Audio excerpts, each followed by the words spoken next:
Hello, everybody. This is a special report that I'm basically just kind of hanging out here for a bit. I was going to do a video, but then I thought to myself, it's all happening now. Maybe I just do a little stream. I don't assume that many people are awake. I do see a few people here, like James and Joshua, which is cool. But yeah, I don't know if you saw basically the latest news is, if you want to call it news, is that Lucasfilm President Kathleen Kennedy is apparently exiting Lucasfilm. But of course, uh, as usual, when it comes to Kathleen Kennedy, it's not whatever the scenario you want, that's not the scenario that's going to happen. And let me see, there's sort of an article that I wanted to share. Let me try to find it. Give me 1 second. I hope everybody is well. But, okay, I think I got it. Now, this story broke like with the news outlet Puck. I'm going to try to share this Puck article. Now, I'll be honest with you, Puck themselves, they kind of annoy me. Nothing personal. But let me try to find it. Share screen.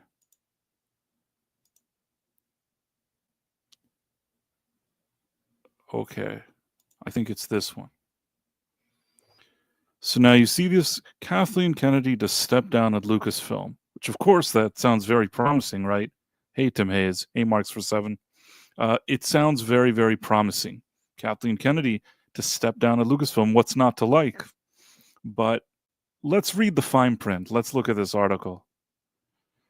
After a mixed 13-year run, mixed is a very, very generous, right out the gate, a very, very generous way to describe her run. The legendary, I'm sorry, this is like a shill article right out the gate. Like they already start with shills. So basically, the legendary movie producer has informed Disney, as well as friends and associates, that she will exit as Lucasfilm president by the end of the year. This feels like this was crafted very carefully by her people, whatever it is that we're reading here. The thing is, Puck, they try to kind of do this thing where supposedly they're like not the mainstream media, quote unquote. They're the independent journalists. See, what happened with them is that they saw that a lot of people like us on YouTube or wherever you're listening to, Rumble or Twitter or whatever, X, I think that they started to realize where the wind was blowing. So instead of being attached to this kind of older, these kind of trade magazines, a few people that work for the Hollywood Reporter went and started their own magazine, and they're like, we're not part of the system, we're independent. And it's like, I read the first sentence of your article. It seems like you're not independent at all. Who wrote this article? Matthew Baloney. That's the guy that, he's like the big boss of Puck. His name is Matthew Baloney. Which, hey, I didn't name him. I didn't give him the name. You know what I mean? That's his name. Don't look at me. Like, I didn't say that, you know, like I said, that's his name. His name is Matthew Baloney. So he's independent. He's not following the beat of any drum. Just quickly, a few compliments to Kathy. Here it is. It's happening. After years of speculation and polite urging from observers like me, Kathleen Kennedy has informed Disney, as well as friends and associates, that she will exit as Lucasfilm president by the end of the year, per 3 sources. Disney and Kennedy's personal publicist declined to comment. Really? I feel like Disney's publicist, like not Disney, Kathleen Kennedy's publicist seems to have written this. This is very favorable, at least the earlier part was.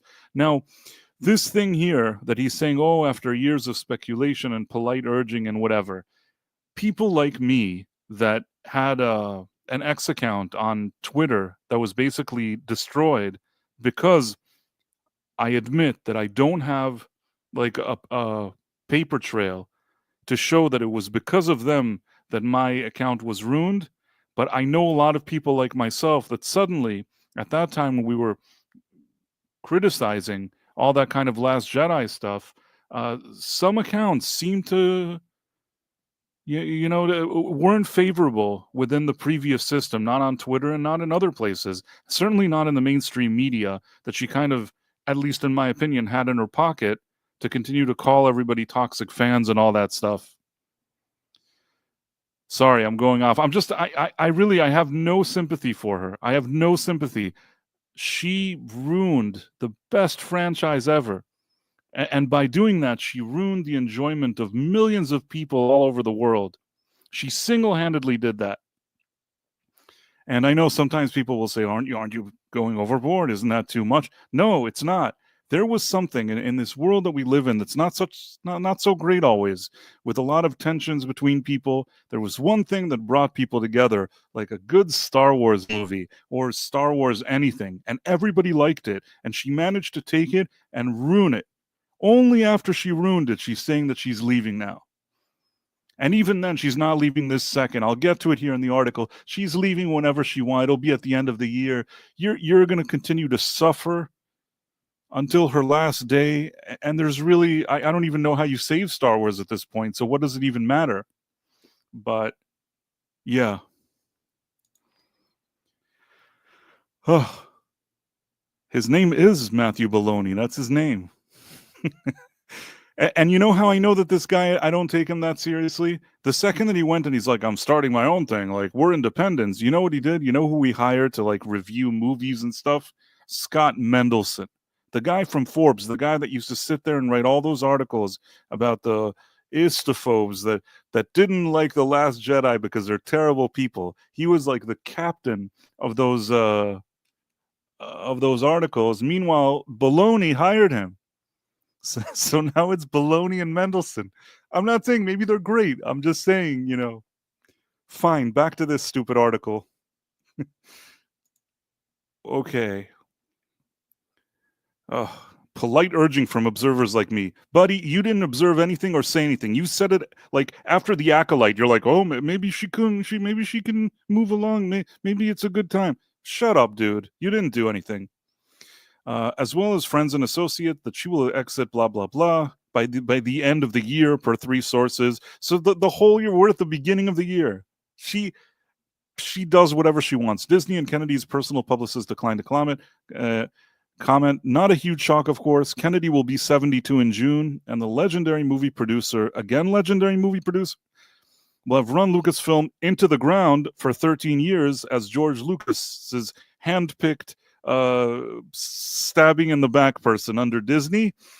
Kathy was actually planning to leave last year, I'm told, and had even set up an exit interview with a journalist, but she decided to stay for one more year. Basically, that's just continuing to flex her muscles. It's like, I'll leave when I want. When I decide that I leave. Now that it's done, I've killed it. There's nothing good about Star Wars. I ruined it completely. You've all suffered. I ruined the thing that everybody likes the most. Now she's willing to go, and not even now. Give her a year and she'll leave. Oh, sorry, guys. OG Puck readers know I've been critical of Kennedy's record at Lucasfilm. You haven't done shit. I don't trust you. Your criticism is at the end, like trying to follow the trend from like 10 years earlier. You suddenly jumped on the bandwagon. Mr. Baloney. She gets credit for reinventing Star Wars for streaming with The Mandalorian. I don't know how much she was involved in that. I thought that was the one thing that Jon Favreau did, that they just let him do his thing. The second she saw that was successful, that's when all the problems started. But the hit rate on Disney Plus series has been low, especially considering the cost of those shows. Yeah, they cost a ton. But and she effectively tossed the Star Wars film franchise into a Death Star trash compactor with 3 high-grossing yet increasingly desperate and disjointed Skywalker movies, plus 2 spin-offs and a parade of high-profile development that led to scrap projects and disgruntled creatives. So there's a lot of crap here, but the main one I'll say is that they're like, it's 3 problematic movies that are very high-grossing. But the truth is, The first one, it made $2 billion worldwide, but at that moment, fan goodwill was on such a high. It was on such a high that I've said this before, if you would have released a movie where Yoda is sitting on his toilet and taking a dump, that movie would have made $2 billion. Like, he could just sit there on his toilet and read stories, and I think, like, everybody would just buy a ticket. It doesn't matter what you even say. It's the logo, it's the thing, people will go see it. The Last Jedi was the one that should have been the big return of Luke Skywalker. Everybody was excited for this. It was one of the hotly anticipated movies ever in cinema. And to say that she and Rian Johnson shit the bed is like an understatement. With the middle finger to fans and just even casuals. It started a process that every one of these crappy projects of hers just got rid of people, until at the end, even the kind of few very generous and very kind of forgiving people. I know people like that they want to like Star Wars so badly that even if they get served this shit, they're like, well, I do love Star Wars. And you know what? I'm not angry at those people. But even those people at some point said, you know what? Fuck this. This is shit. See, at the end, nobody was left. Nobody cares. Sorry, well, I was this stupid article now. So, trash compactor, parade of high-profile development, blah, blah, blah. Ask a top creator about their experience working with Lucasfilm, and you'll likely get an earful. Yeah, now you say that. After all these years, Mr. Baloney, now you suddenly have a lot to say. Unclear direction, paralyzed decision-making, extreme aversion to creative risks, yet also slavish devotion to a fan base that has become increasingly toxic, not great. Of course, you have to stick this stupid agenda. That's why this guy hired Scott Mendelson, because they're apparently two peas in the pod and pushing the same stupid idea. It's not a toxic fan base. The fans are your customers. You want the customers to pay money for a ticket. In order to do that, you have to do something that doesn't give them the middle finger. If you can do that, then you'll get the tickets. It's really, really simple. And she didn't know anything creative. She didn't do anything positive. And all the time, she just like Alex Kurtzman and like Russell T Davies, she wanted to use Star Wars as a platform. She wanted to use it because she wanted to do some kind of seventh wave feminism or whatever wave we're on. And she got to do it for at least 12 years. Is it 13 years? She's been doing this. Unbelievable. Unbelievable that in an industry that seemingly pretends to respect itself, a woman who kept losing billions and billions and billions and billions of dollars, they wouldn't fire her because they had to keep this narrative going. And listen, it's not because she's a woman. I don't care if she's a man or a woman. Anybody, if I was in a position and that was my failure, then I would have to go. And yes, she was given a very, very big job, but as big as the job was, she somehow managed to match the size of it with an equal size failure. Oh. But yeah. Yeah, well, okay. I guess I was in this article. Yeah, the toxic fan base. Kennedy has been telegraphing her exit lately, selling her and her husband Frank Marshall's Malibu house. People have been saying that. I don't know if it was maybe one of those, that Park Place, one of those Valiants or WDW Pro. Somebody said something about her selling that house. I've seen that being mentioned before. Offloading art and talking to friends about working with Frank more. That's probably Frank's worst nightmare. She's also been collecting career honors from everyone from the Austin Film Festival to the American Society of Cinematographers to this week's Oscar Wilde Awards in LA. You know what? They can give her 5 gazillion awards. It doesn't matter. At the end of the day, she was given the biggest job in Hollywood, arguably, and she failed miserably. She basically had the keys to the #1 entertainment franchise maybe ever. And she had the keys. And it was such a good franchise that even if she wasn't the best driver, if she just kind of was okay and just made some kind of uninspired choices, it could have at least skated by somehow. But no, she actually went and destroyed it. destroyed something that millions of people around the world cherished, and she destroyed it. And not, sometimes you say, well, somebody has good intentions and, they didn't succeed. That can happen sometimes. If she made one movie which was terrible and she came out and she said, you know what, I made a mistake, I would have said, okay, that makes sense to me. After everything that we've seen, this is not a mistake. This is not some kind of, temporary error in judgment or temporary lapse of judgment or something like that. She knew exactly what she wanted to do. Most people in their 60s, they retire. They go and they retire or whatever they do, and maybe they sit in their yard or do stuff at home. She decided, instead of retirement and sitting at home, hanging out, she would go and take Star Wars, make it into some kind of feminist platform, and then run the whole thing into the ground. But this article, let me, where was I with this stupid article? So everything about this article annoys me. Been collecting career honors from everyone from the Austin film, blah, blah, blah. Yes, plenty of awards. They love her. They're giving her the award of the best woman person ever. Departing this year will allow a successor to handle the 2026 release of The Mandalorian and Grogu, the first Star Wars movie since 2019's The Rise of Skywalker. I mean, first of all, I am 99% sure that she's going to have an executive producer title on that movie. Either she's there, she's not there, she's going to have an executive title. They're going to invite her to the premiere and say that how great Kathy is. And that's really the thing. I think that all of us thought that there would be a day. No, that's not true. We knew there wouldn't be a day. I knew, at least. I said it on my channel many times. It always seemed to me like she'll leave when she's good and ready. They couldn't really get rid of her for whatever reasons, whether it's a political thing, whether it's something contractual. They were not able to let her go. She had to make seemingly the decision on her own. Seemingly. But when it comes to Mandalorian and Grogu, they're going to give her the executive title. They're going to say how great and how she contributed so much to the movie. And it was her final goodbye, the swan song or whatever. Trust me, they're going to manage to still try to put her in a positive light then. And who knows if that movie is even going to make any money. It's not like I'm excited for a movie like that, honestly. I mean, the problem with The Mandalorian is that it was a show that was on for 3 seasons. The first season was good. The second season was all right. And the third season went off a cliff. So they don't have that kind of momentum that after 3 great seasons, you're like, okay, well, what's this movie? I mean, take, for example, and we like bringing this example because it's a show that respects what came before.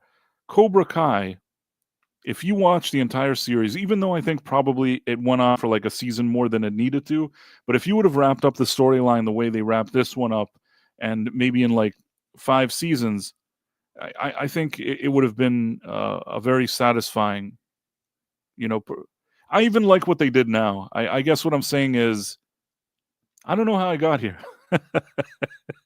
I don't know how I got here. Why was I thinking of that? Who knows? This article, The Mandalorian and Grogu.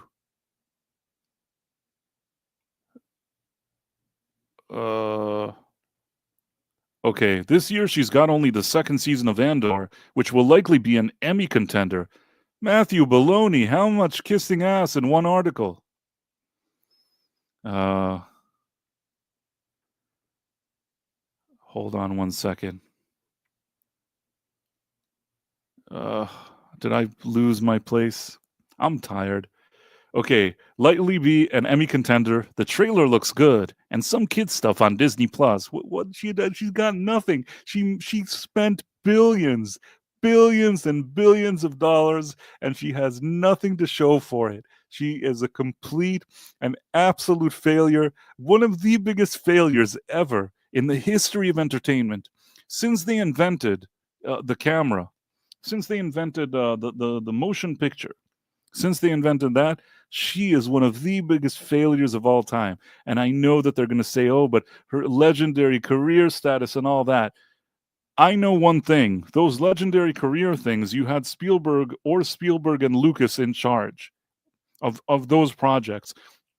She has never spearheaded a project by herself that you kind of come away with that thinking, wow, she's really like on top of her game. She at best is an okay like third or fourth or fifth fiddle in like a team of visionary producers, maybe as a woman that just gets things done, and that's fine. But she's not creative, and I would say even abused her position as president of Star Wars, of like Lucasfilm, which owns Star Wars. Because the thing is, if she had any kind of empathy towards the people that actually like this thing, because obviously she doesn't care about it, then she'd know that after a few years that they were very unhappy. She should either make a change or decide maybe then to leave. But no, she wanted to stay with whatever she did, never leave. And at the end, at age 72, can you believe that she's still here at 72, ruining Star Wars? That's insane.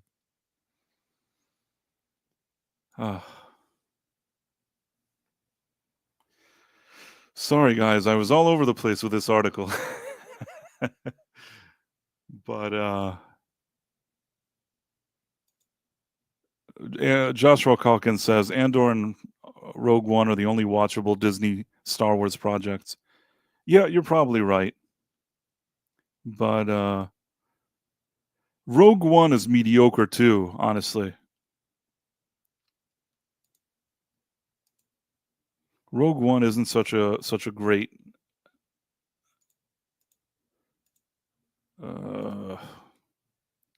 Let me see what you guys are saying in the chat. James Caserta says, "Wars in Trek can never be done well again because no one is in control of them." I mean, the thing is that you need a combination of people that actually care about the franchise that they're running, understand it. You see, the people that we have today, I won't say that Russell T Davies hasn't watched Doctor Who, because that I think he has. He just has gone very political. But in the case of like somebody like Kathleen Kennedy, I wonder if she even ever watched these movies, if she even cares. I'm not saying maybe she was forced to watch it at some point, like she watched it. She doesn't live and breathe. She doesn't live and breathe those movies. She doesn't live and breathe Star Wars.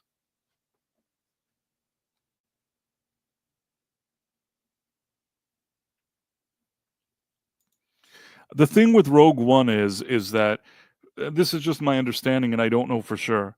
The film was basically shot, and it was done by Gareth Edwards, and apparently it wasn't good. Now, I don't know if it wasn't good because Kathleen Kennedy thought it wasn't good, or other people around her, or somebody that actually knew something thought it wasn't good. I will say this. I've seen a movie by Gareth Edwards. I've seen a couple of movies, and I think he's really not good at building like relationships that matter. He sort of has a keen eye for visuals. He's like a Zack Snyder type of guy. Maybe a bit less obnoxious, but he's a Zack Snyder type of guy, Gareth Edwards, and that's why I think that movie probably didn't fully work. And then you had Tony Gilroy, who actually isn't an idiot. Not that I'm saying that Gareth Edwards is an idiot. He's talented in one aspect, but Tony Gilroy knows how to write a screenplay. So he kind of rewrote the third act, and then I guess he also directed the third act. And basically, the third act of the movie is what saves that movie.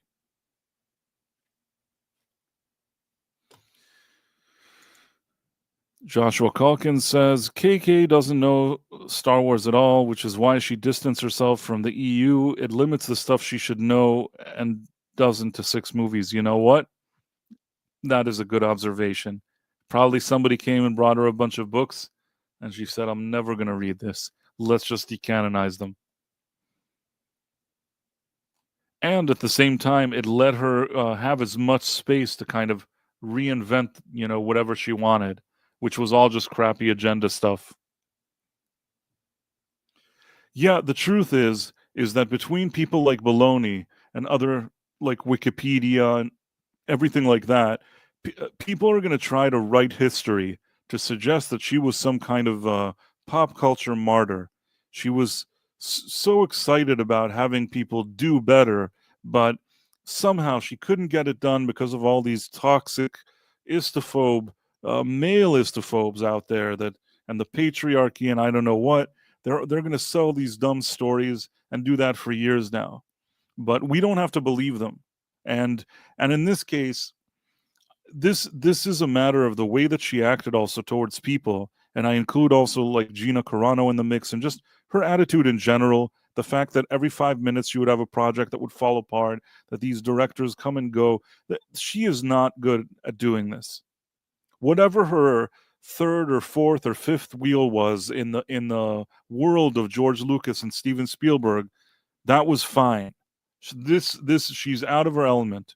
She's like Donnie in The Big Lebowski, only in Star Wars, and imagine also with bad intentions, in my opinion at least. So that's kind of what I think it is. So yeah, I don't know. First of all, I'm impressed that there's some people here hanging out at like 3:14 a.m. Eastern. I don't take that for granted, and it's really cool. I don't even know if it's a good idea I did this, but I figured I could later maybe use this to edit a video. Hey, Mephisto, how's it going? Well, it's late for me. For you, it's 10:14 a.m. right now. So, trying to see what to do. Yeah. How do I put the thing on the screen? Oh, sorry. I forget what I just said. Stephen Mack, it's 3:14 p.m. here. Where are you at, Stephen Mack?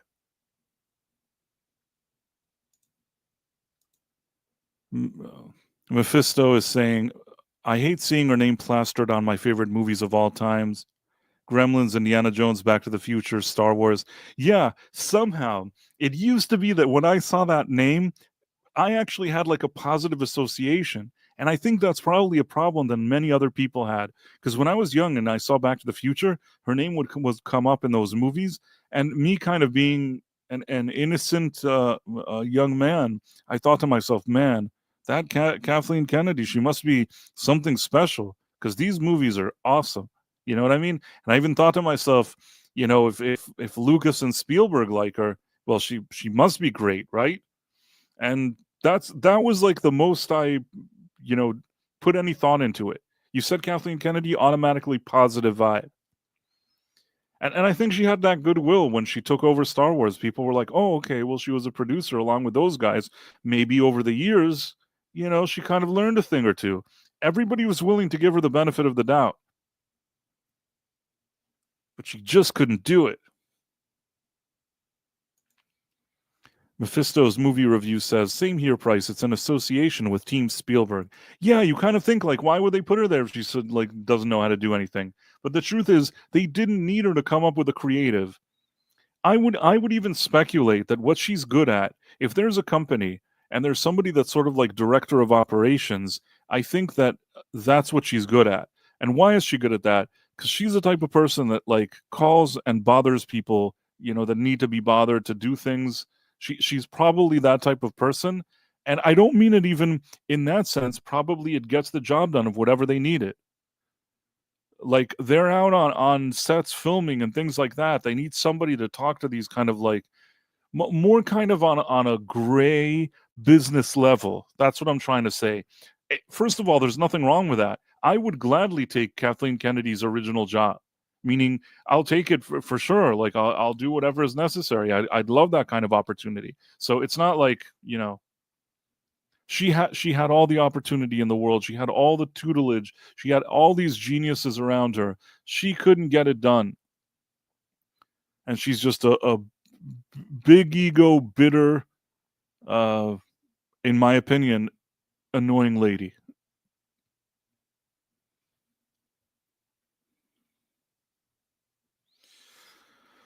A good executive doesn't mean a good creative, says Mephisto's movie reviews. Yeah, I mean, it doesn't. Being creative is something very specific, and the truth is, and this should have been asked not by us. This should have been asked by Iger or anybody that you know that actually gave some thought here. If when she took over, she was in her 60s, If 60-something years, this lady didn't, you know, do something creative that's really out of this world, no pun intended or whatever it is, but if she didn't do anything that you're blown away by herself, she's the captain of the ship, she brought these results, and you think, wow, if she didn't do that, why would she suddenly do it at age 60-something? So that thinking was stupid. Like I said, she got to spend her retirement ruining Star Wars for millions and millions of people all over the world, and getting paid like hundreds of millions of dollars to do it for some unexplainable reason. It's almost like a heist. In a way, this is like the biggest heist, in my opinion, the biggest heist here at Price of Reason Studios. We have our opinions, and I don't know anything. What do I know? Anyhow, it's the biggest heist ever. You know, in Goodfellas, when they have like the Lufthansa heist or whatever it is, this is bigger than that. The Kathleen Kennedy with Lucasfilm, biggest heist in the history of Hollywood. The fall of the 11th, but Price, the force is female. Why aren't you clapping? Why is security escorting me out? These are good questions. But yeah. Anyhow, I'm surprised that anybody is even here, even awake. But it's nice to hang out with people. Hopefully somebody's enjoying this stream. Maybe even it's you, whoever it is you are.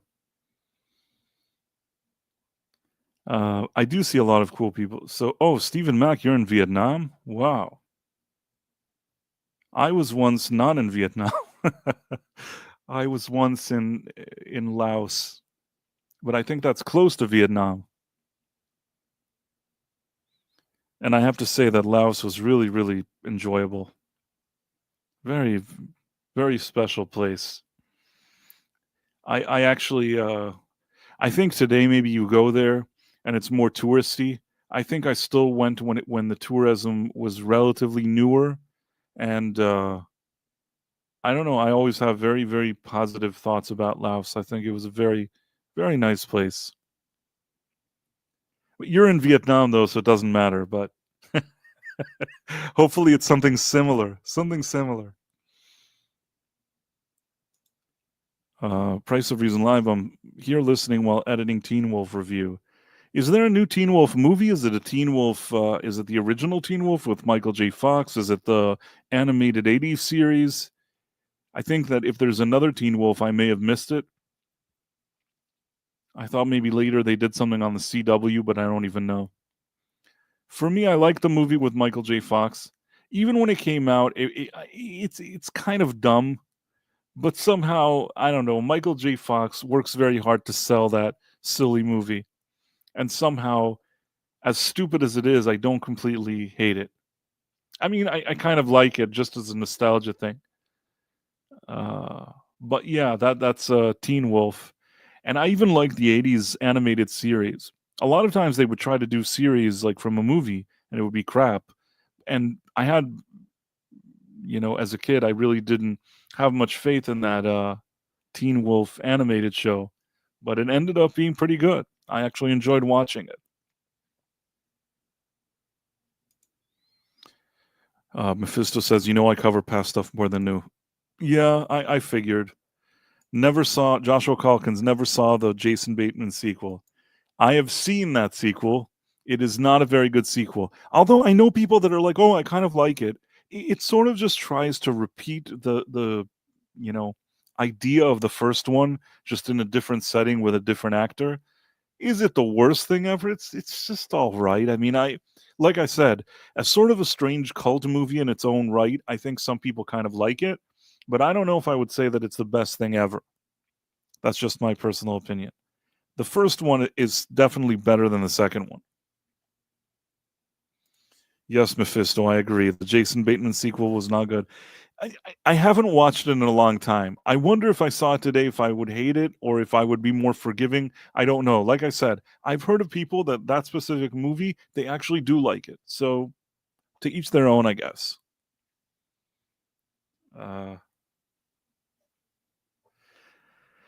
Yeah, I agree with that as well, Mephisto. It only got made because the first one did gangbusters. That is very true. And James Caserta says Kathleen Kennedy has carte blanche. Yes, she does. She absolutely does. And not much we can do about it. Anybody that wanted some kind of satisfying thing is not getting it.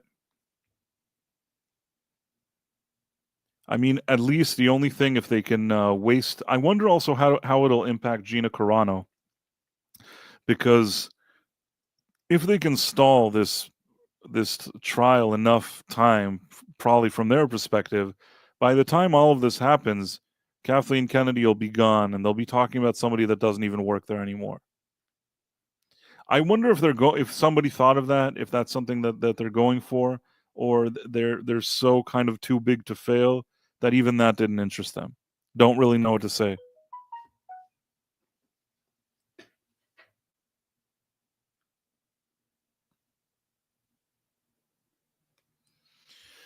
Yeah. Oh, Tim Hayes. First of all, I really enjoy, hanging out with you all. Really nice that you showed up. There's James Caserta, Joshua Calkins, Marks for 7, Tim Hayes, Stephen Mack, The Fall of the 11th. Now I know who's awake at such late hours. Or such early hours, or whatever hours you're at. Mephisto movie review, I think I said. Oh, wait, Bayona, rad. Do you think South Park did help to damage Kathleen Kennedy's career? Not really. Not really. I don't think that it did much of anything. It probably annoyed her. It kind of added to the public knowledge, but you know what? It's not like they got up and fired her. It's been a few years since that stupid thing. She left when she was good and ready, and she's still there. She's going to be there until the end of the year. And we've all been saying this for a long time. She wouldn't get fired. What needed to happen was that, probably 10 years, not 10 years ago, I would say 7 years ago, you needed to have a situation where security arrives at her office along with the CEO of Disney, and they just escort her out of the building. That's probably what needed to happen a number of years ago. And instead, the opposite happened. We were escorted out of the building. She got praised by all the media. It wasn't even sort of legit to say bad things about her in places, because that wasn't good either. You couldn't criticize anything. So yeah, I mean, basically, she has done it her way. It's like that Frank Sinatra song. She did it her way, and she's still there, and she doesn't care. She's going to leave the same inconsiderate. I don't want to send negative energy. The same inconsiderate, incompetent, egotistical, and annoying lady. That's who she is now. Now she's even maybe more annoying, if that was possible. I see 6 is here. Oh, I didn't know you were here. That actually makes me happy, 6. In a platonic kind of way.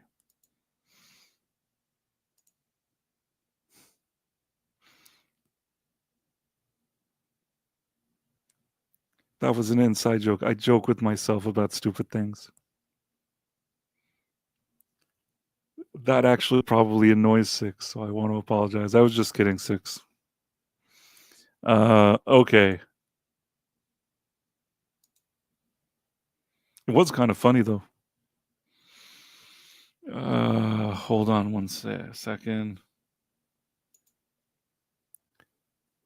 Tim Hayes says she did it her way, and not sure once she's out she won't get torn to pieces by the media. No, she was their beacon of all this kind of. She was the strong woman in Hollywood. They can't they're not going to let her, they're not going to let it slide. They're not going to let it slide. So,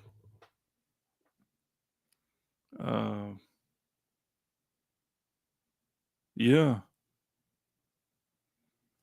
I don't know if there's anything more to say about this. I mean, if you got any other questions for me, I'm here. Maybe Tim Hayes. The media doesn't give a shit about her now. No, I listen. I think that over the years, especially if a lot of this legacy media is kind of crumbling, I think that over the years, maybe real history will be written about her failure and not the kind of rose-colored failure that we're seeing now.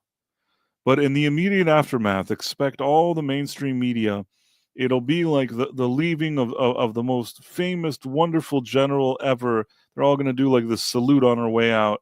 She's going to get 70 more awards and all these articles saying like how great she is. And they'll start doing articles about like the earlier stuff with Spielberg and Lucas and, paint the picture of like her whole career.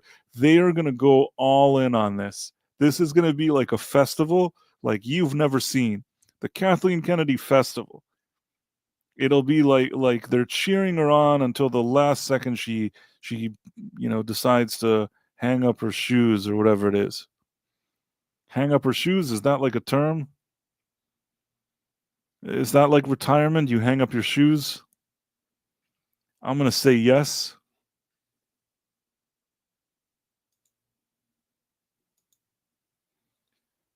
Six made a strange face.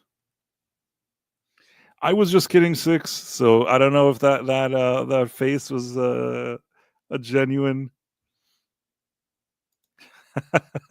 I want to hear more about your date with Leslie Hedlund. I never went on a date with Leslie Hedlund. I sat at a bar and she sat next to me. That's not a date. And even that was many years ago. But it did actually, in fact, happen. I can talk about anything else. JJ's Wrecking Crew, yeah. JJ's Wrecking Crew. Leslie Hedlund at the end made the worst, the worst Star Wars ever. If you think about it, she gets to hold the title of the worst Star Wars ever. I don't know. It's just that's what happens when you just bring, these kind of tourists, creative tourists, just to take control of a property that they don't care about and doesn't mean anything, just for activism. In the case of Kathleen Kennedy and Leslie Hedlund, they had that in common. Like they wanted the activism. And yeah, so people that asked me if that time that I sat on a bar and talked to her, I wouldn't have thought that that's how it would have ended. That she ended up doing all this stuff. Wouldn't have thought it, but I wasn't thinking about a lot of things. It was really a long time ago. But the only thing I can say is, and again, it's difficult because I'm using my judgment based on a few hours, maybe I sat next to someone. So I'm just using my instincts. But it didn't seem like a Star Wars situation to me. We talked about movies and stuff. I can't say that after all these years I remember every aspect of our conversation, but I don't think I got that impression, when I talked to her. It wasn't like, oh, one day she has to do Star Wars. That didn't cross my mind. So make of that what you will. Who paid for the drinks? There's a lot of stuff.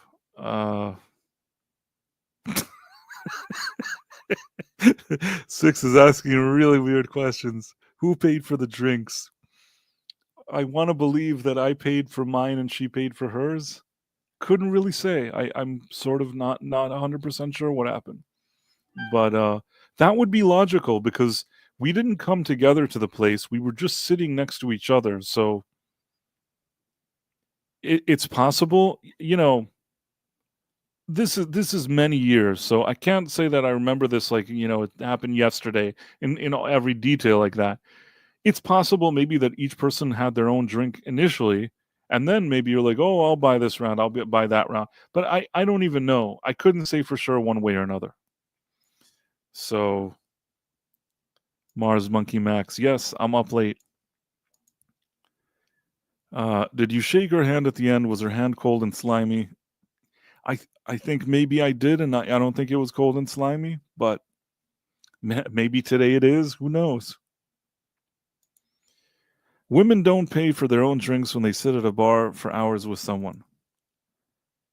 Listen, it was more of a hangout spot. Like, I lived not far from there, and from time to time, I just go downstairs, and you just kind of sit there and have like a drink.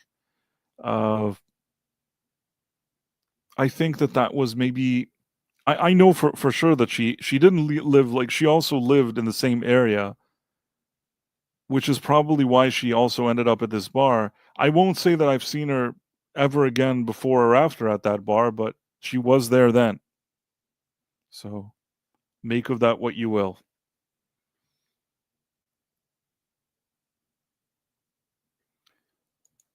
So yeah, hopefully 6, all of your answers, all of your questions were answered.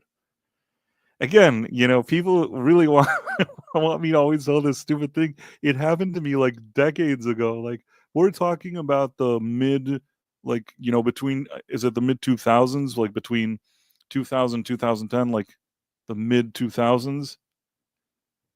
That's when I think about it. We're looking at like 20 years. It's something like, I would say like 18, 19, 20 years, but yeah, it's a long time ago.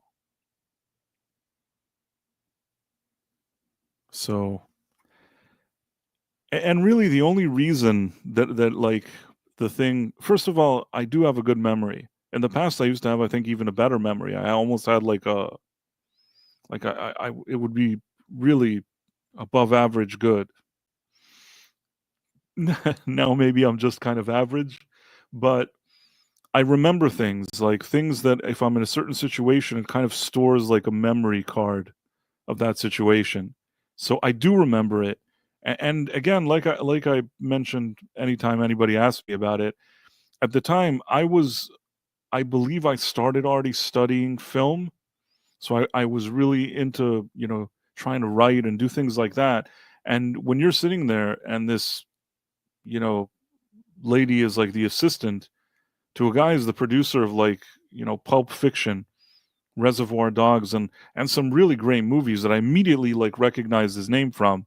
That to me is like already, it's great. Like for me sitting in a bar at that moment, it's great. Like I'm just trying to do this kind of networking or whatever you want to call it. And not that I even, the thing is that it was like organic networking because I didn't even really know. It kind of just the conversation, there was like a flow to it, and at the end it turned out that she worked for the guy or whatever it was. So yeah.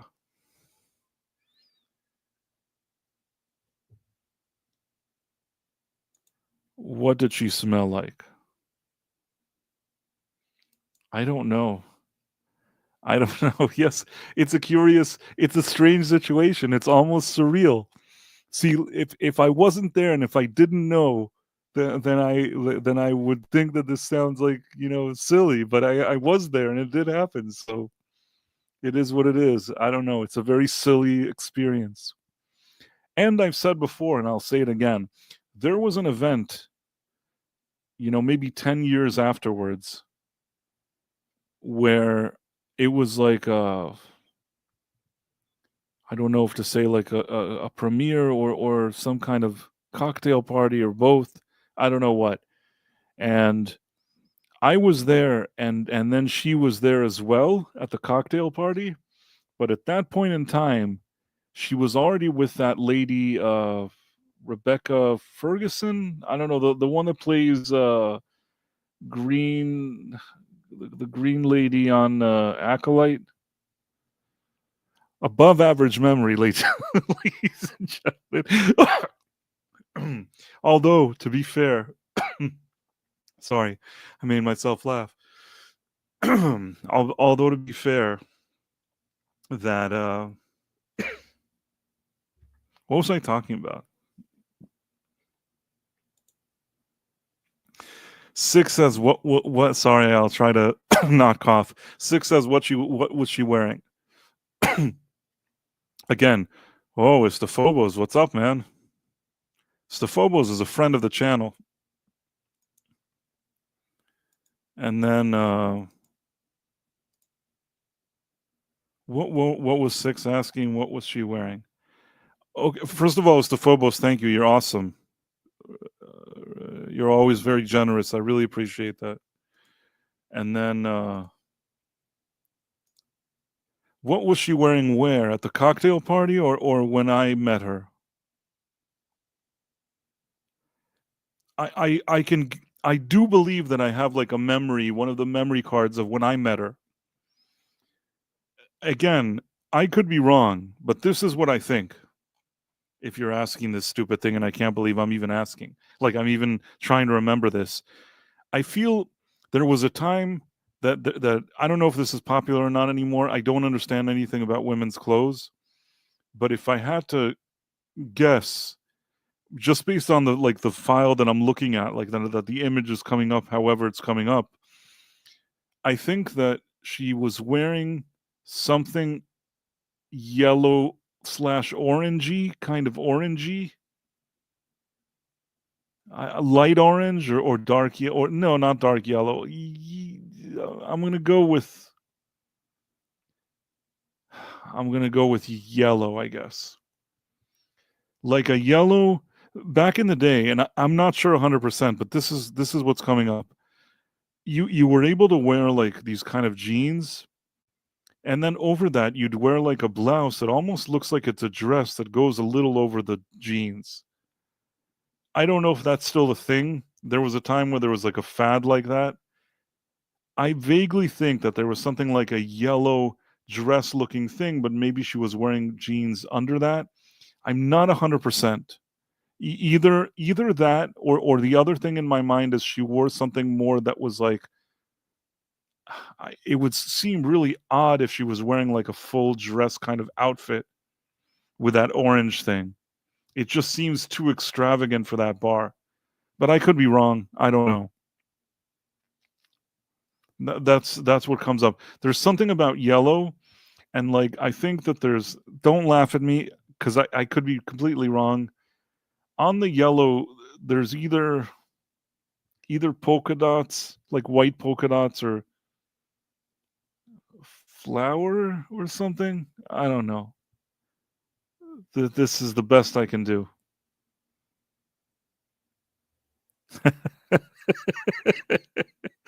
uh, I can't believe I even went there. I can't believe I had to dig into my memories for that stupid thing. 6 loves torturing me. Mars Monkey Max, yes, white flowers. Who knows? And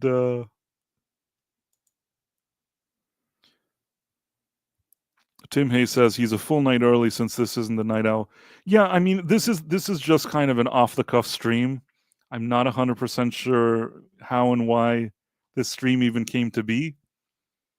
And I basically just I did it because of Kathleen Kennedy, because I'm like, oh, isn't that like a special report?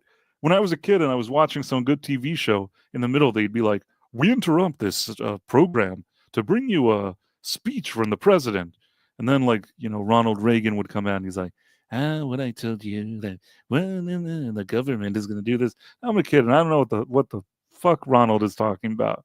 So I liked him though. He seemed like a nice older grandpa type of guy. And as a kid, I thought, oh, he looks like a nice guy. That was his hook, Ronald Reagan. He seemed like a really nice guy. uh,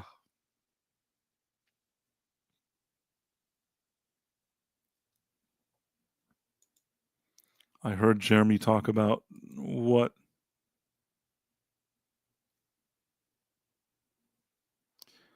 I think I missed something. I don't know what everybody's talking about here. But Yeah, Reagan was cool. He had a good vibe. He was a good vibe. KK, yeah, Mars Monkey Max. I talked about her a lot. Like I already, we went through like a whole article where they were kissing her ass and saying that she's so great that she's going to leave whenever she leaves, and it's so wonderful. Here, she looks so perky and happy in this picture. That's the face you make after like you destroy a multi-billion-dollar franchise and spoil fun for hundreds of millions of people all over the world. That's the face.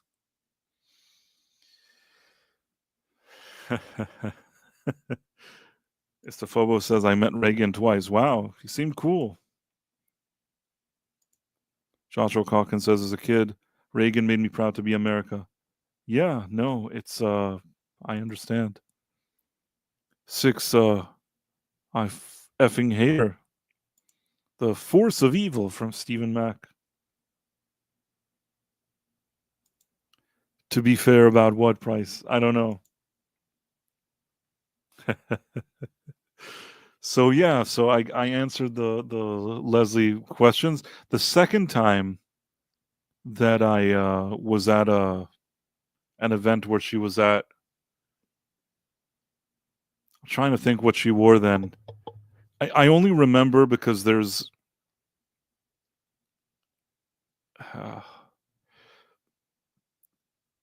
sometimes when there's an event. Never mind. Let me think what she wore at the second event. It was probably like a jeans jacket of sorts, or some jeans or something. I don't know. I didn't see her at the event, or I didn't recognize her at the event. Only later, much later, when I once looked at the. Only much later when I once looked at the thing. At the pictures from the event. Okay, I'm going to tell you right now. I believe I can tell you what she wore.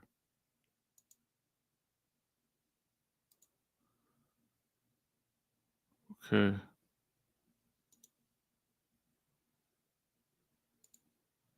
I'm going to tell you what she wore at the second event.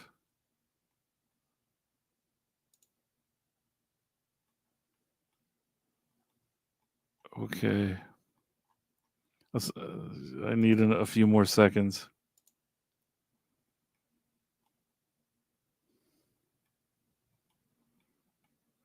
I'm working on it. You can tell some jokes to each other in the meantime. Can't believe I'm even doing this.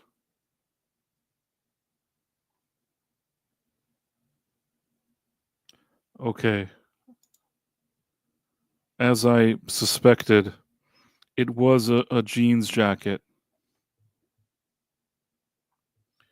over some kind of black pants and black shirt or something. That was the second time that I only recognized her later in pictures. So yeah, so those are the two times. The second time though, I didn't have any interaction with her. Like I said, I didn't even recognize her, which is saying something, I guess. But at that point, she sort of she was already with her wife or whatever, girlfriend. I don't know. Anyhow, the artist formerly known as Dr. John Cusack. John Cusack used to be pretty good in the 80s, but then he kind of went off a deep end, I think. 6 says, I'm going to set my jeans jacket on fire when I get home. No, not necessary. It wasn't like even a nice jeans jacket. Not that I know what a nice one looks like, but you know what I mean. So yeah, so those are the questions. I answered them again. I don't think anybody's ever asked me about something so stupid that just happened once, like so many times that I have to keep digging and thinking about it. But yeah, interesting experience nevertheless. And Yeah, it's not even the only time that I've met like these kind of, either celebrities or whatever it is. Sometimes I say things. I worked like part of my job was that I was involved in events and sometimes setting up talent for events and things like that.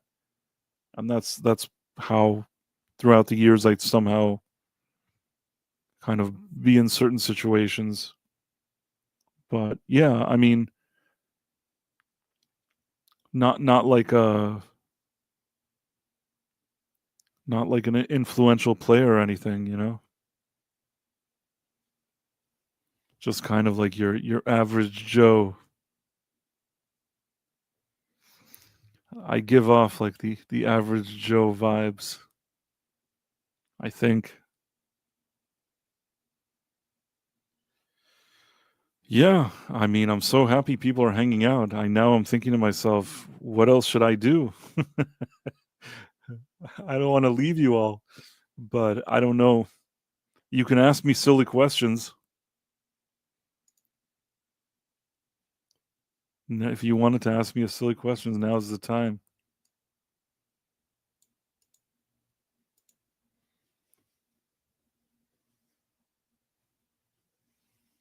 Uh, well, I guess there were no questions. So how many minutes? Oh, it's an hour. An hour is okay. 6 says start the article over. I came in late. No, I'm not starting. I'll just summarize for you.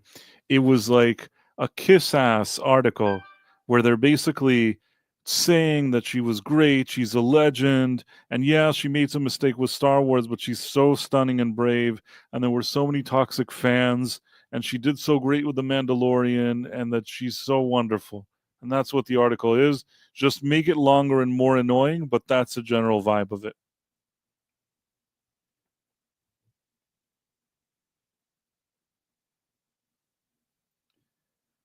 Oh, yeah, I mean, I that'd be cool, man. I haven't been there in a while. I think that we did The Matrix at some point, and that was pretty cool. So yeah, I'm sure I'll see you again. Just for those that don't have context, a while back I was on Mephisto's movie review channel, and we had watched The Matrix, I believe, and we had conversations about it, and that was some pretty cool stuff. So yeah,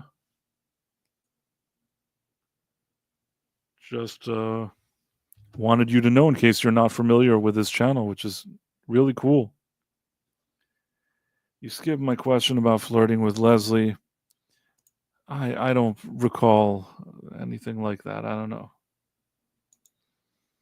Price, you never read my super, so I'm super offended. I did? Where was your super? Oh, oh, I'm sorry. I'm so sorry, dude. If that ever happens, let me know. I don't know why it didn't. I guess I was reading. Oh, okay. I was reading the article, and by the time I came back, it was already like on the. It had already passed. But that's my bad. Show the Leslie story isn't improving. Thanks for the news. The Leslie story isn't improving. Well, I did the best I could to give as much information as I can. There's only so much info. Even though I understand that this really interests Six, like all the ins and outs of this, but I think she's overthinking it.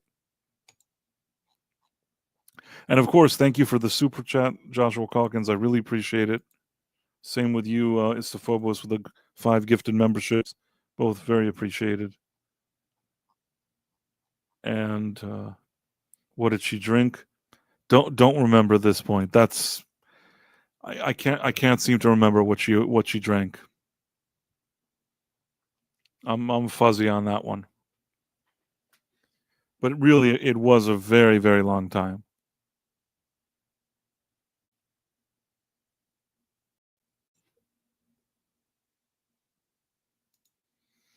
Six, keep telling me I overthink things. See how that works for you.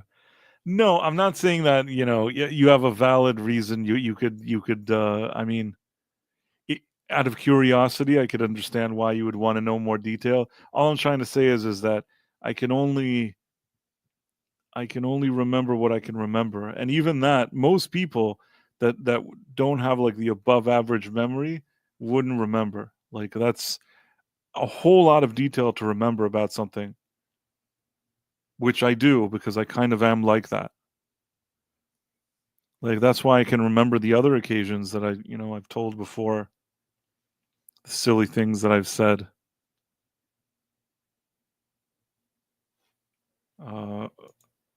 Price, do you still live in Los Angeles? I live, at the time with the whole Leslie Headland, whatever, that was in the East Village. That was in New York City in the East Village. I used to live in the East Village at some point, and I am 99% sure that she also lived in the East Village at the same time. It's not like, it's a place where a lot of people live, but I'm saying that's why we ended up at the same hangout. She also lived in that area. There was still a time, I don't know if it's even true anymore, that was maybe the last moment in time where it was still kind of cool to be in the East Village. If you were there already like a few years later, it was already kind of didn't have the exact same charm. Even when I was there, I saw it changing. That, like, it started off when it was still kind of this cool thing, and gradually became that suddenly they closed these cool shops, and like you have like a Subway and a Chipotle. And when that happens to like these kind of artsy blocks with cool stuff, that like the nothing good is happening. As for Los Angeles, I have spent a lot of time there. I've actually spent a lot of time there over the years because I had stuff going on there sometimes. Also spent some time in Vegas. Yeah, that's places I would go.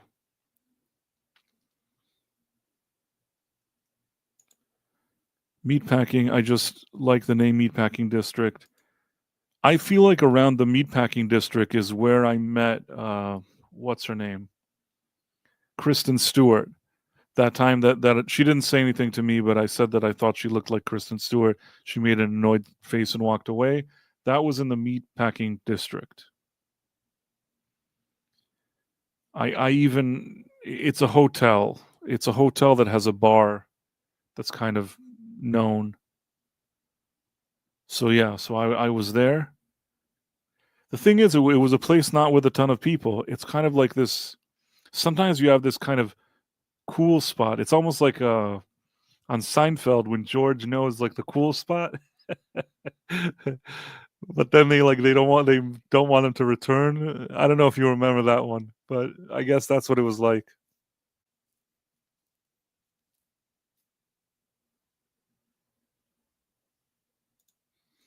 Mephisto's movie review says maybe she was there to have some meat packed. Six says Price lives in the Fudpacking District. I don't actually. I don't live even there anymore. Now I'm actually not even in New York City. So absolutely not. When it comes to meat packed, at the time, that was basically I learned before the entire world that Kristen Stewart was into women, was not into men anymore, and the kind of things were changing about her. And I was one of the first people to see it because she came to this party and I didn't recognize her because she had like this kind of platinum color hair, wore like uh really like I'm trying to explain the clothes. It was like, imagine like a t-shirt that's like a white t-shirt but not clean and not in like a good condition, kind of. That's what she felt like she was wearing, like, really. That's why I didn't think she was her. She was dressed like, it wasn't a wife beater. It was like, maybe the shoulders weren't something. I don't know. In any case, it was like a very, very mediocre shirt. And she had that weird shorter platinum hair. Not 100% short like later. I think later she made it even shorter. It's relatively shorter in platinum level. And then, like I said, after I said she reminded me of Kristen Stewart, she walked away and she sat on a chair. And then some other woman, I guess, came to sit on her, and they were both, sitting together. That was That was my meeting with Kristen Stewart. There's nothing wrong with that. Just pointing out that that's what I saw, and then I'm like, oh, okay. And like I've said before, I didn't believe. Somebody said to me that it was Kristen Stewart, and I didn't believe it. So I actually took out my phone and I checked. I think she had a tattoo on her arm, and then I looked online for pictures of her tattoo on her arm. Like I said, like Kristen Stewart tattoo, and it came up with like her in a photo, and she had the same tattoo as the woman that was sitting at this club with the other lady sitting on her. I actually was able. It was kind of awkward, but they didn't see me. I was kind of standing in back of them because they needed to look at the tattoo. But they didn't. I don't think they noticed. I don't really know. I was drinking some whiskey at the time, but I was able to confirm that that was the tattoo. So that way I knew it really was Kristen Stewart. Oh. That was your what the fuck moment. So, yeah. No, Kristen Six says Kristen Stewart is gay because she turned me down. There's no other explanation. No, I'm telling you that at this party she was dressed like the way I described, and there was a woman already like kind of very chummy with her. So I guess that was a thing then. Like it was something going on. And what can you do? I mean, honestly, I never really. It's not like I really like her or any of her movies or anything. I don't have anything against her, but it's not like there's anything I've seen with her that really. I wasn't even like one of those people that's excited to see a celeb or anything. First of all, I didn't even think it was her. And then it was her. I'm like, oh, okay, well that's her now, I guess. Like if it was David Gilmour and he walked in, to the bar and he's like, hey, like what if I take out a guitar and play some music? Would that be cool? Can I get on this like little stage here and play like a song? I'd be really, really excited then. But Kristen Stewart, that's not what. That's not. I don't know. Not my style. I mean, she's not she's not repelling or anything, but she's not my style. I don't know.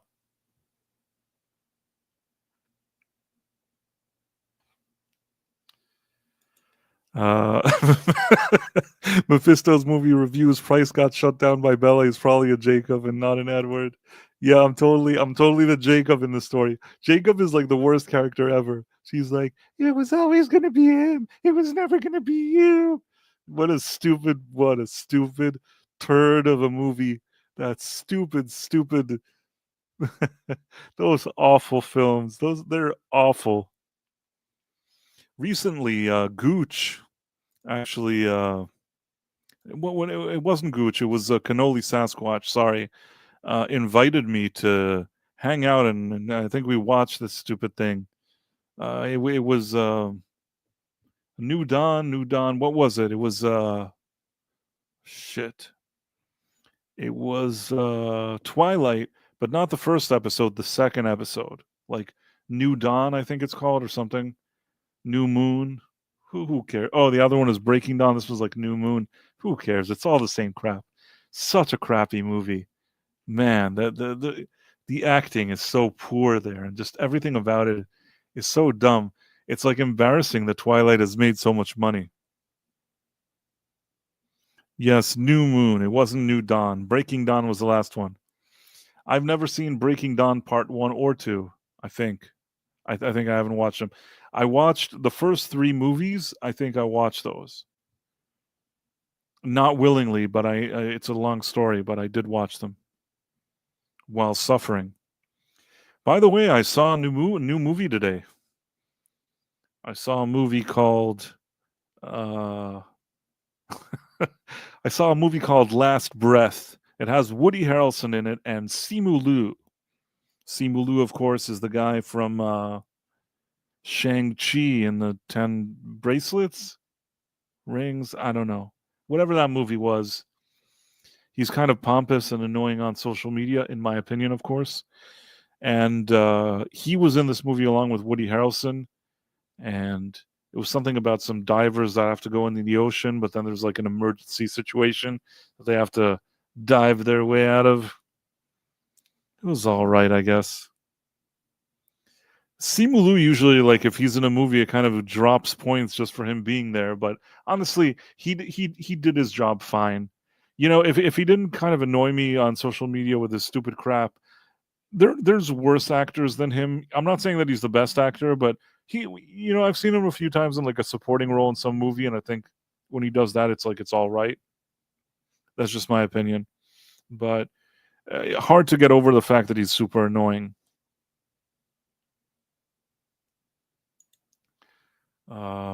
Let me see for a second. This is interesting what you're writing here. I watched the trailer and thought I would go, but I'll wait until it hits streaming. Simu Liu destroyed a company because they weren't Chinese. I saw that. That was very ugly of him to do. Simu was a professional victim. Yes, I don't especially like him. I mean, I don't want to say that. I don't especially prefer Simu Liu. It's a nicer way to say it than say that I don't like him.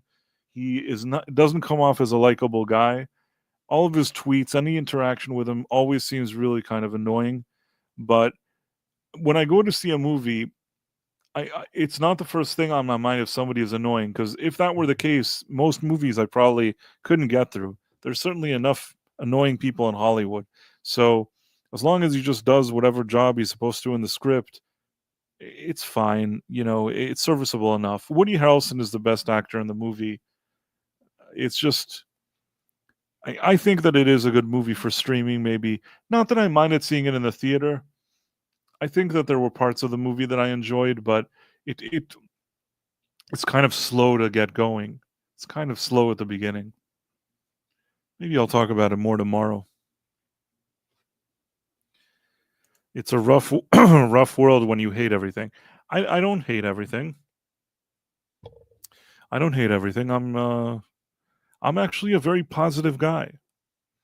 I'm positive and welcoming, and I want to like things. It's not that I don't want to like them. I genuinely want to like them.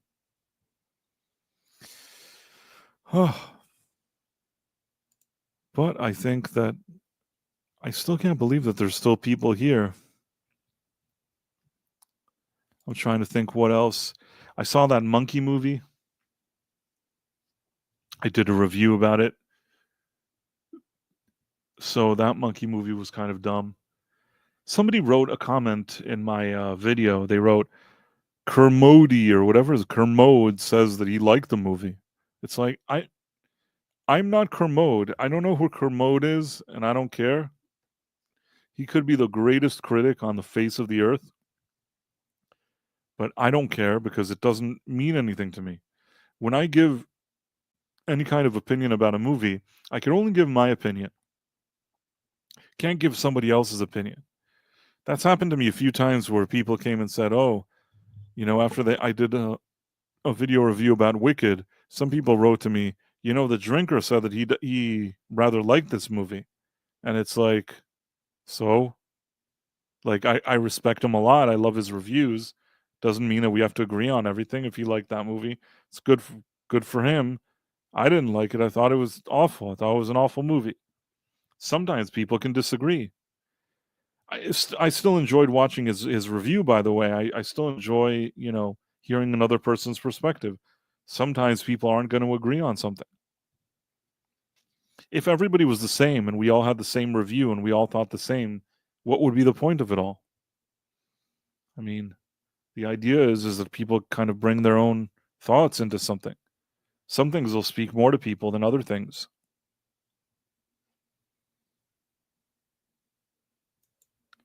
Kermode is so good, though.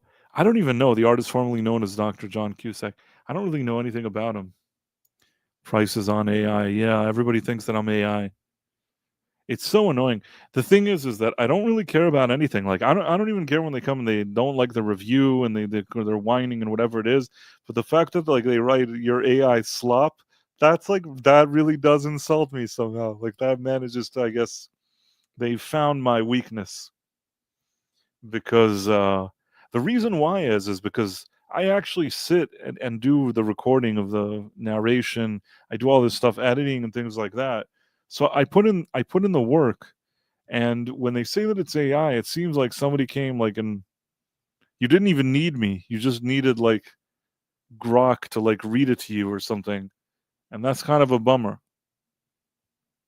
If the person doesn't have something, more of his own personal flavor that he brings. Also, I don't think my voice sounds like AI. I think it just sounds like a voice. Everybody has whatever voice they have. This is mine. It is what it is.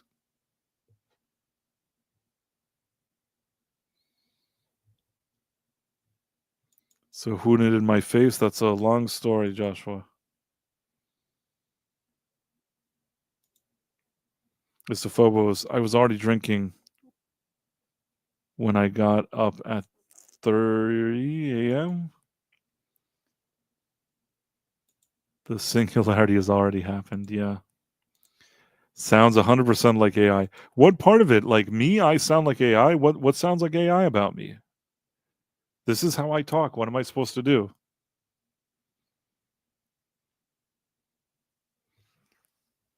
I mean, I can't change my voice. It is what it is. It doesn't even sound like AI. I sound like a person with like a interesting voice. I don't think AI would even think of this. This is like too kind of its own thing to be AI. That's just my impression.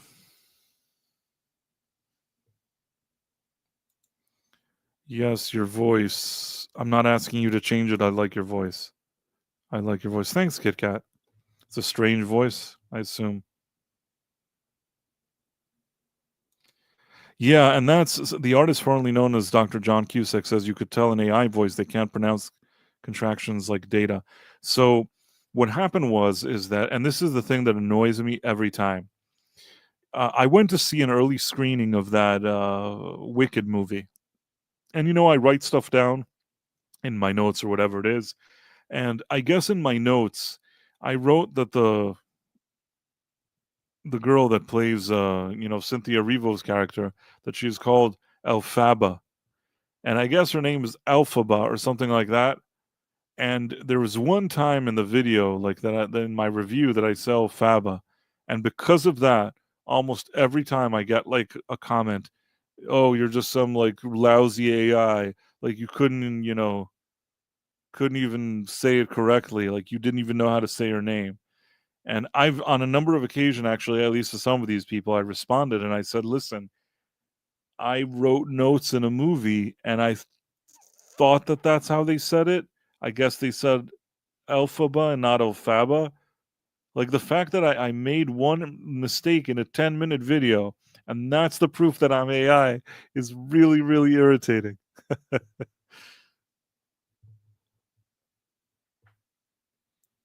Elphaba. Did you write anything about your non-date with Leslie? No, I didn't. But why does it sound AI? A while ago, AI didn't even exist. How would it have sounded AI before AI?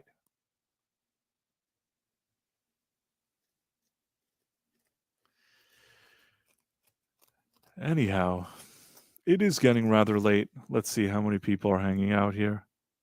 25. I do appreciate that. I don't take that for granted.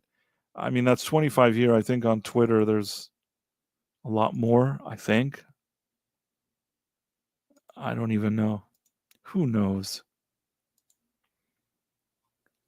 I think somebody is listening. It says that there's views, but with Twitter you never know, because they basically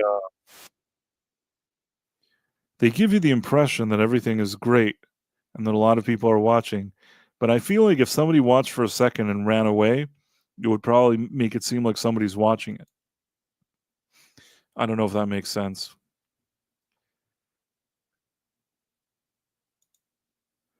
Did you hear about the Mexican American lady that was a black widow recently? Huh? Don't know what you're talking about. But what was I going to say? I did something for this channel earlier today. I'll leave on this stupid story. Where is this thing? Oh, I know what I'm looking for. Give me a second. Tell some jokes.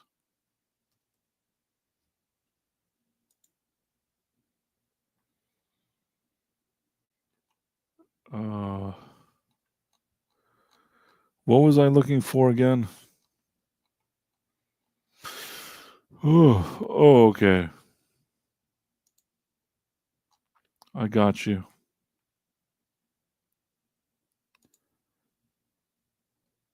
Okay, are you ready? This is the big kahuna.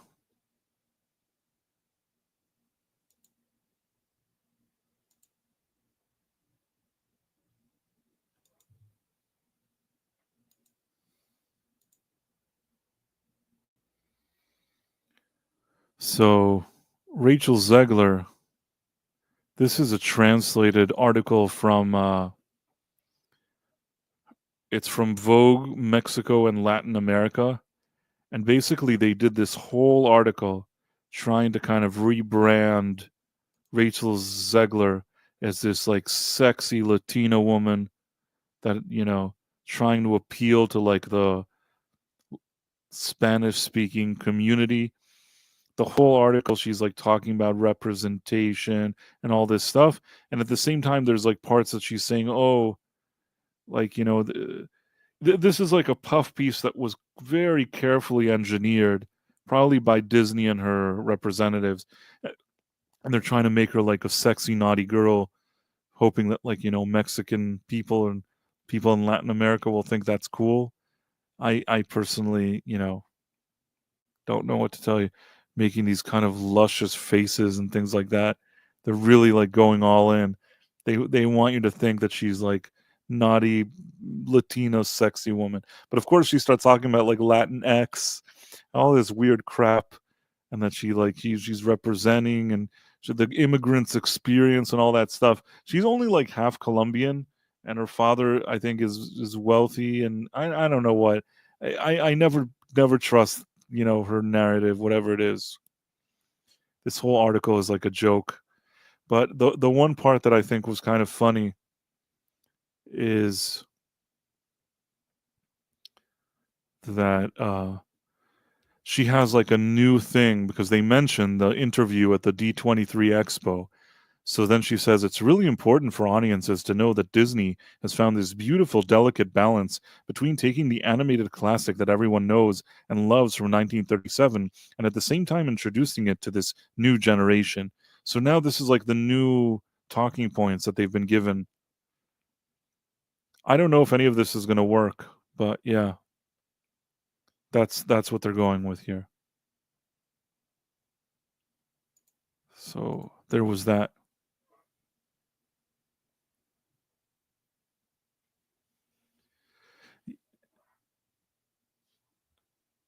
Um, it's a fashion magazine. What do you want her to look like? Six is asking. Well, what I'm trying to say is that part of the reason they wanted to rehabilitate is they also wanted her to be in this fashion thing. This is very, very carefully planned by PR people and studio PR, and they're like, where can we go that it'll be very fluffy? Where can we go that presents her as this sexy thing in Latin Americans?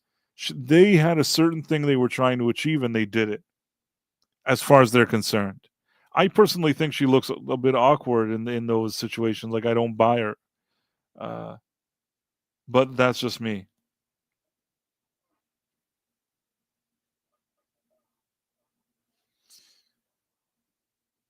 Curated price of reason.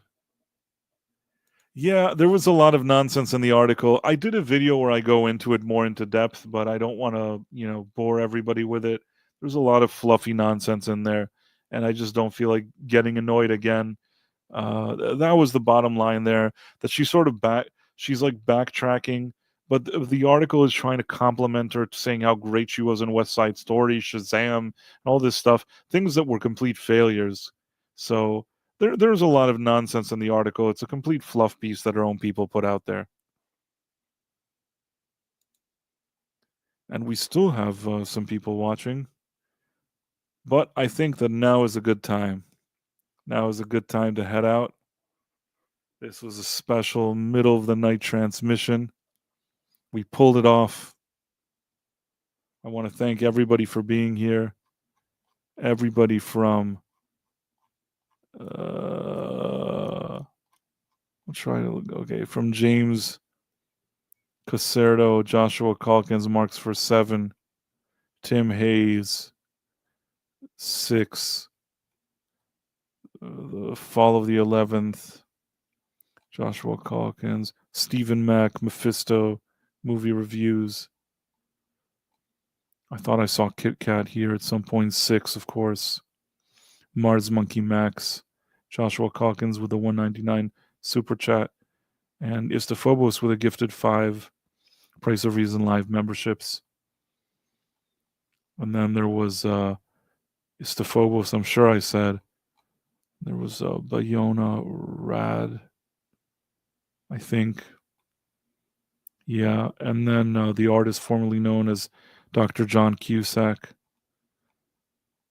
And I think there was Kit Kat, Jonathan Conroy. Yeah, a lot of good people. Thanks for hanging out. Hopefully I didn't forget anybody.